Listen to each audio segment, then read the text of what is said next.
Salom do'stlar. Hammamiz eshitganmizki, bo'rilar sirkda o'ynamaydi. Nimaga axir? Sher yoki yo'lbarslar ulardan ancha xavfli va vajohatli-ku. Ushbu savolga bugun siz bilan birga javob topishga urinib ko'ramiz. Qani siz tayyormisiz? Unda biz boshlaymiz. Ha aytgancha, video oxirida biz yana yer yuzidagi eng yirik bo'rilar qayerda yashashi haqida aytib o'tamiz. Agar bu va bunga o'xshagan videolar sizga qiziq bo'lsa, kanalimizga obuna bo'ling va bizni qo'llab-quvvatlab turing. Va o'z fikrlaringizni kommentariyada qoldiring. Bu biz uchun juda ham muhim. Qani do'stlar, unda biz boshladik.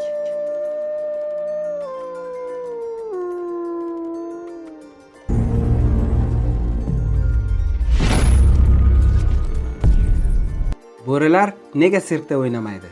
Sirkda juda ko'p hayvonlarni uchratishimiz mumkin. Masalan, yo'lbarslar olovli ovurishlardan qo'rqmay sakrashi yoki ayiq palvonlarning velosipedda aylanishlarini, hattoki hayvonlarning